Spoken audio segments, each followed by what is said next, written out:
Alright, and we are recording. Let me turn this music down a little bit. Alright guys, we're doing a late night video actually. I was kind of browsing Reddit and everything and came across that the patch notes came out and I wanted to go through them. So I started looking through them a little bit, but decided to take a step back and actually go through them all, kind of walk through all the changes that have happened and what all is going to be happening in the future.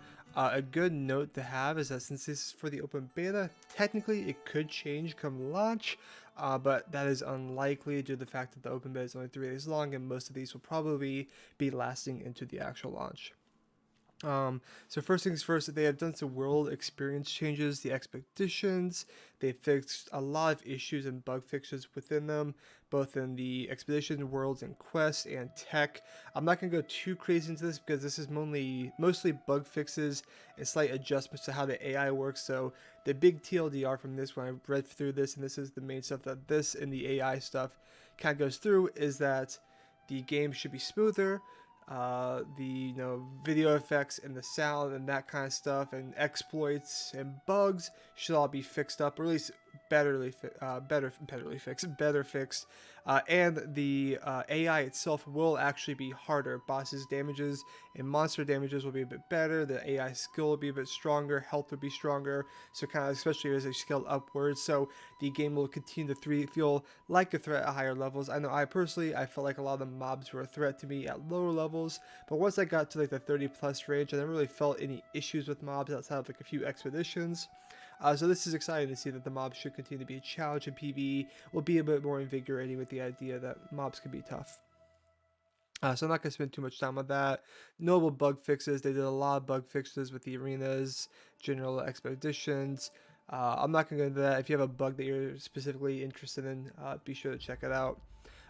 Combat PvP scaling. Now this is a big one that many people are going to be talking about, and Amazon kind of messed up by not giving more details in my opinion. So basically what they say here is PvP scaling has been reduced. The level difference will matter more in your counters, meaning that it will take more hits for a lower level player to kill a higher level player, and less hits for a higher level player to kill a lower level player.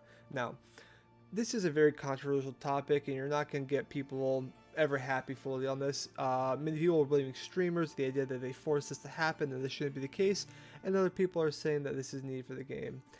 I personally like the idea here. I don't think it should be a high level character can just absolutely dumpster low levels, because you're going to get a lot of griefing issues. That being said, it should be weighed in the favor of the higher level, like a 60-40 ratio, if you can imagine in terms of balancing. The idea being that if you're a max level character and you're facing a level 20 character, you should have a 60-40 chance in terms of winning. The idea being it should be weighed in your favor due to you being higher level, but there should still be a strong chance the lower level can beat you just based off of skill and outplaying, right? Like that's where you want the idea to be for the lower level to actually win, is more based on skill difference and less on level difference, but there should be a level difference metric. And I said before that Amazon messed up with this because they don't tell us the amount. They just say like, hey, it's been reduced. This means that the scaling could be obsolete now. It could not exist basically anymore, just really minimum. Or it could be, hey, we took the old scaling and we adjusted it by 0.00001%. So I really hope they come out and clarify the actual scaling on this, and we'll see what happens with that. The attribute threshold bonus, they reduced Constitution 250 attribute threshold bonus damage reduction bonus from 80% to 60%. Not the craziest thing, just a slight nerf to Constitution maxing, which is good because con maxing was a major issue, but I felt like con maxing, well, maybe they got to the 250 range. A lot of people stopped after 200 in the closed beta, so I have to see how this actually shakes out. The Warhammer, they reduced the hardened steel damage reduction bonus from 20% to 15%, so a slight damage damage reduction bonus reduced on the Warhammer ability. Again, that's a very minor buff, and I think Warhammer was honestly in a really healthy spot in the closed beta in terms of what it could do, so a slight nerf to it is perfectly fine. The sword, freeing justice passive will not only remove a single debuff, not all debuffs. Fortitude has been replaced with invigorating bulwark. This passive will grant 15 stamina on hit with the shield bash and shield rush abilities. Leaping strike startup frames reduced from 16 to 14. Leaping strike distance increased from 4 to 6 meters. Counterattack has been modified to be able to stack and obtain a better bonus. It now grants 3% power for 5 seconds when blocking an attack and can stack up to 5 times for a max of 15% in power bonus. Previously, it would grant 10% power after 20 seconds. TLDR in this sword got overall a buff, I would say. The fact that you get the grants of 3% power with the counterattack is really nice. Up to 15% because it used to be only 10. That's a buff. The leap strike distance is up too, which is nice. The frames reduce, which is nice. There's a quicker animation. So that's all good.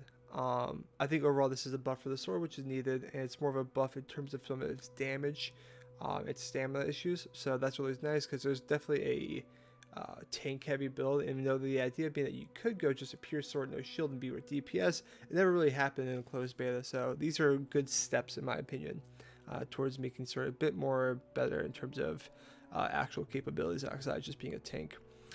Life Staff Sacred Protection passive changed to grant 5% increased incoming healing efficiency to all group members, used to grant additional max HP, and reduce effectiveness of Orbit Protection Fortify from 15 to 10%. I think personally Fortify is a bit overrated. I know a lot of people will disagree with me on that. I don't think it's that much. So I don't think the Orbit Protection Fortify is a big deal. I think, like, I don't know, Fortify is like one of those things in my opinion that it's nice when you have it. If you don't have it, oh well. There's gonna be people who disagree with me on that, and that's perfectly fine. That's just my opinions on it. I do think the Sacred Protection changes are a nerf, and it's gonna be a little rough. Granting the additional max HP, especially in PvE environments, was really good in expeditions, and also in PvP was good before combat. Just getting your max HP higher, and then allowing, because that would allow, if you could get that on you, and you had stacking heals, then you could get your heals up higher, and so you had a max of 5,000, and then you got an additional max of 6,000. When other people go to heal you, you could get up to 6,000 again instead of only the 5,000. Obviously, just throwing numbers as an example, but definitely a rough nerf. Increased incoming healing efficiency is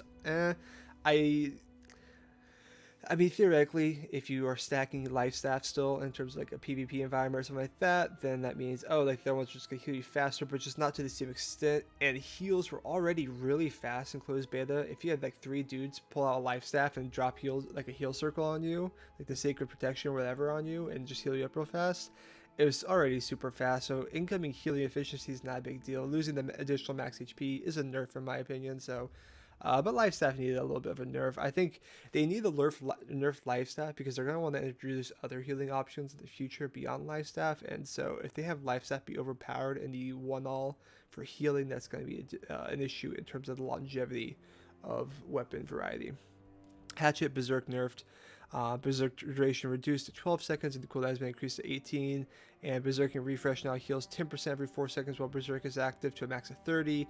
Before it was every 5 seconds to a max of 35, so they reduced the heal cooldown, but now it only goes up to a max of 30% compared to 35, and the duration is lower, so you're going to get less. You're going to get 3 buffs, so 4 seconds up to 12 seconds for 30, 10, 10, 30, right? So overall in Nerf, doesn't last as long, you don't get as much healing off of it, all that stuff, which isn't good. I don't think it touched on a lot of the issues Berserk was having in terms of the movement speed and the undying passive and that kind of stuff. Like that were a lot of issues in terms of the beta. The healing was nice, but in PvP the life healing was one of those things that like it didn't really scale that well in PvP from my experience. I ran Hatchet Great Axe in the closed beta, so I have a lot of experience with Hatchet and Great Axe. I didn't feel like the healing was necessarily the most busted thing ever. It was nice, it was a healthy amount, but it wasn't a lot.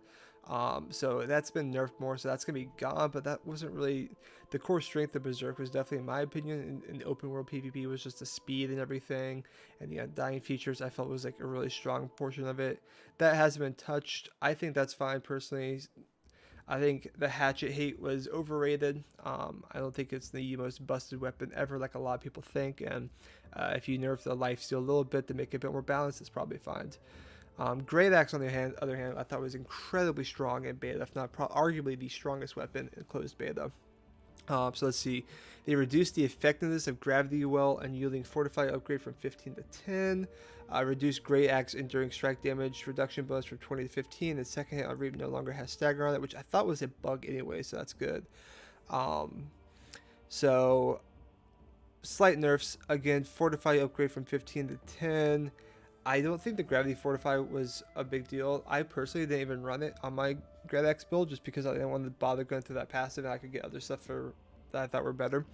I mean, it was one of the things that was nice, but half the time when you throw your gravity well out, you don't even go to it because you're using it to chase people down with Great Axe with charge and like throw it in their clumps. Sometimes you get into the gravity well just depending on the situation, but the fortified bonus from it is very situational, so not a big deal.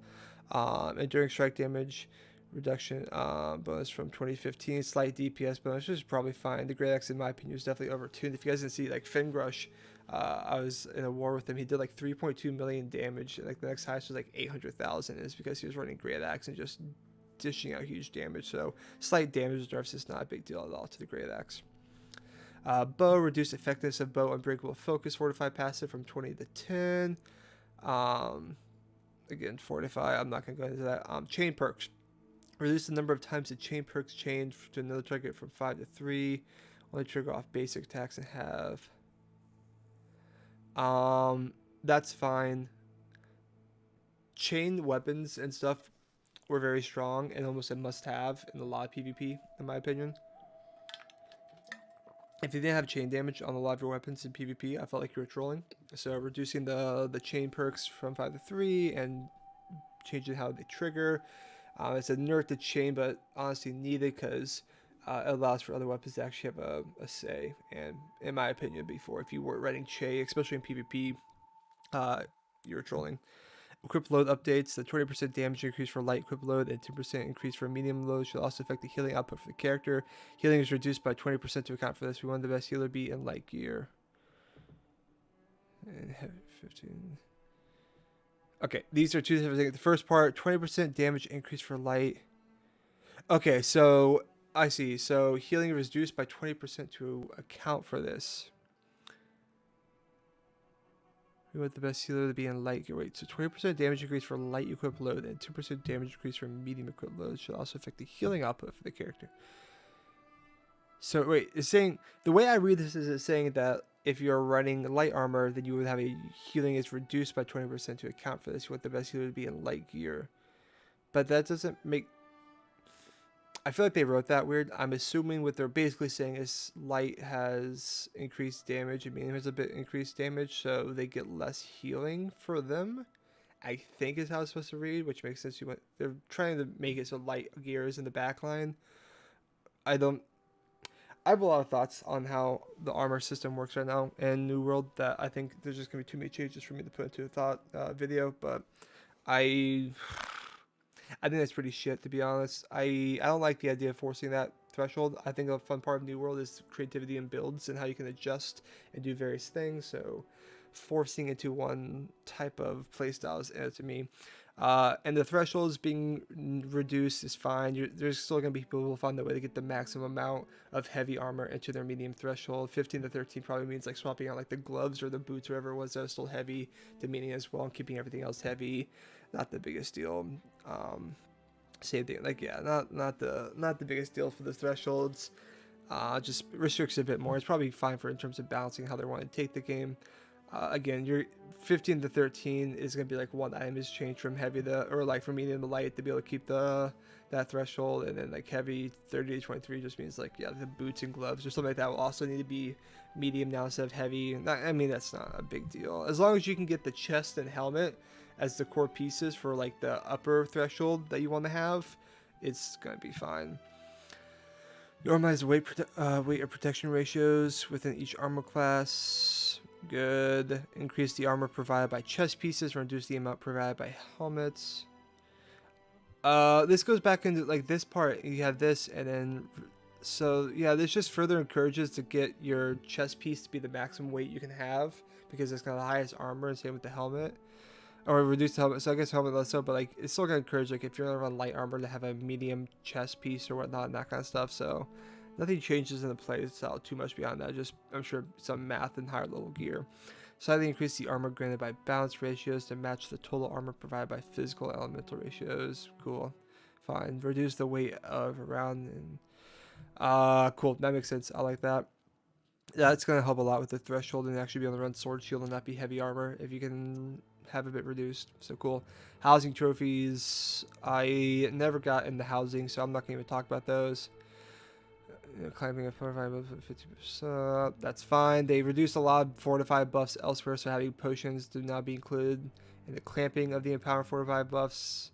That's fine. Updated duration from 3 minutes to 30 seconds. Wait. Updated duration from 3 minutes to 30 seconds. Damn, they were going after consumables. Creature family absorption from 5 minutes to 20 seconds. Duration from 3 minutes to 30 seconds. 5 minutes to 30 seconds. That's crazy. I never got crazy in the consumables yet, personally, so I don't want to comment on the numbers, but I mean, going from multiple minutes to 20 seconds is going to be actually insane with how those play out. Siege turrets, if you didn't see my tweet, I originally was going to do this video, but I tweeted out that I was going to do it in some thoughts, and my buddy encouraged me to post this video, so we're doing it. I like the siege turret changes. I hope this encourages changing strategies outside Zerg rushing and actually having to be strategical in sieges in terms of targeting turrets and how you go about maps and stuff. I felt like a lot of the closed beta, when you won wars on offense, it was just by Zerg rushing all 50 members on the one site and rushing it down and going site to site to site 50 ways. If you didn't see my war videos, check those out. And you can see the most effective wars was just doing that, and one of the issues is because siege weapons were pretty shit. And this seems like increased explosion damage by 30, max damage fall off at 9% instead of 100, repeater fall off now starts at 8mm instead of 60. So these are well, this one's a bit of a nerf, I think, unless I'm reading that wrong, but increased cannon explosive cannon by 30. The repeater damage has a longer range before the damage fall off, which is good. Sea from damage not being mitigated by armor. So they balance it so like higher armor mitigates that more, but in damage decrease. So if you're running light armor and you're squishy in the backline, you're gonna get absolutely melted by siege weapons. I think that's fine. I know some people, especially mage runners, are gonna hate that, which is fair. I think the issue right now is that what you would do is you would just 50-man Zerg rush a site, and you have all your heavy tanks and frontliners pushing people off the site, and your healers would sit on site, and the repeaters would try to target, and siege weapons would try to target the people on the site and could not do enough damage because they were just life staff sustaining outside their damage and they couldn't do anything. So I think increasing the turret damage is going to make it so you can't just have your frontliners just rush onto a site and push people off as your backliners sit on the site. You're going to have to become more strategical with it. It would be interesting to see if those effects are actually taking place. Lifestyle buff, reduced effectiveness, arcane blessing, lifestyle buff, cryptid. Don't care. Perks. Don't care. Healing potions, health gains. That's fine. They're adjusting health potions because life staff is weaker, which is chill. That's going to help a lot in terms of PvE content. PvP will be nice too, but I think healing in PvP is already overtuned anyway, so whatever. Endurance potions removed from alchemy station. The item is removed from game. I'm trying to decide if I want to have an opinion on that. I don't have an opinion on that. I don't care. Amber Gem reduced the damage killing obtained from Amber Gem when putting it as previously focused bodies, a bit less powerful in terms of raw damage output focus builds. Okay, so yeah, they're doing a lot of life staff nerfs. I think that's because they'll eventually come out with weapons that have healing properties outside life staff, and they want to make sure life staff's not just the bread and butter for healing, and that every person runs it secondary or runs life staff as a main with a damage secondary. So they're trying to adjust with that. I think that's good in the long run, so hopefully they keep it that way.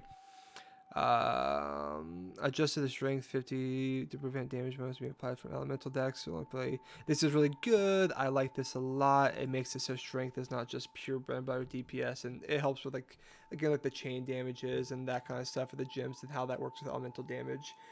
It just kind of takes away some like the Great Axe and Warhammer being just pure DPS weapons, which they shouldn't be. So I think that's good. And then War Smart deployables have a shared deployment limit of 15 per team in the War Invasion. Totally cool. That's fine. Traps and powder kicks are a joke in wars right now, so talk to me when they're actually noticeable. And bug fixes, I'm not going to go through all these.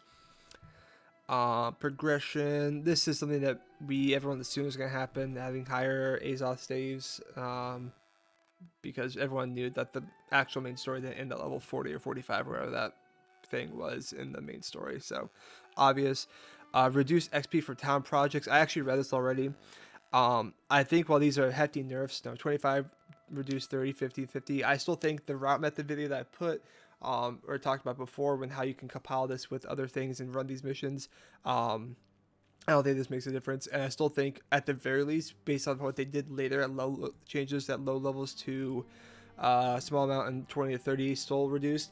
I think that basically means if you want to get to level 30 ASAP, you can still just spam town board projects and do the route method. Which, if you're not sure what the route method is, check on my YouTube and watch that. It's basically just combining a bunch of these and running the town board quest with other things and creating a route on how you want to do it.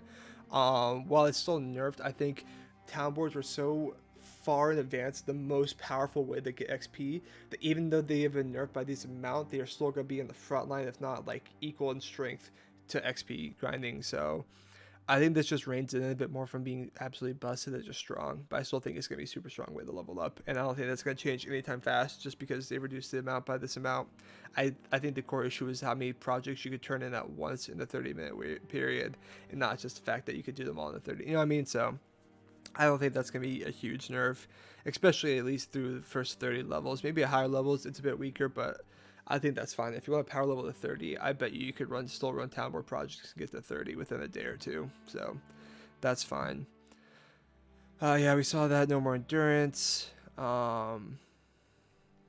Increase the drop rate of named items from expedition bosses. Good. They should be that way. That's a weird thing that the expeditions are really weak drops for some reason. So I like the fact that they're starting to do more. Adjusted the person main name weapons. So that'll be probably another video we go through and talk about. Normalize all the perks on faction weapons armors. Thank God. The fact that some factions gave that cooldown, yeah, that was so stupid that factions would have such a prevalent choice in how much armor was, and some factions was just busted for one thing or another based on what armor and gear you got. So thank God they changed that. That's so stupid. Increase the cost of all faction, thank God, because otherwise, I mean, I'm sure people still just spam faction weapons for best gear, but increasing the cost will at least balance that out. You have to be a bit more precise. I wish you'd give a number of that, but whatever. Remove socket gems for all the faction armor they had now. The empty gem socket, cool, good, I like that, but that also goes back to faction armor, it's just gonna be the best still probably. Reduce gear score tier 4 from 495 to 4, 550 to 550 through 535. Late game, that just means you'll have to eventually get armor outside faction armor, which is good. I don't like how strong faction armor is. I wish it was good for leveling, but weak late game, and these are steps that they're seemingly doing to do that, so that's good. Equipment visuals, we're not going to talk about. Noble bug fixes, we're not going to talk about. And that's it, guys. Ooh, 22 minutes, so I'm going to wrap it up. Basically, TLDR, I liked a lot of these changes. I think the game is moving in the right direction. It's one that I prefer. I know there's going to be people who are hating the PvP scaling and the weapon nerfs and buffs and town board stuff. But I think this is overall in a fine direction. And I'm really excited to see how this plays out. I wish open beta was longer than 3 days so we could actually play it out. But hey, who knows? At the very least, we can go through and test it out and see how it feels on launch. And a lot of this, at least at the very least, tells me that Amazon Games is listening and actually making adjustments based on feedback we have given them, like the PvP scaling, like the town board missions, which gives me a lot of confidence in them. So let me know what your thoughts are. Sorry for this long wind. I want to do a breakdown, just share my thoughts on this while I was thinking about it. And yeah. I will talk to you guys later. Have a lot more fun content coming out soon. Peace out.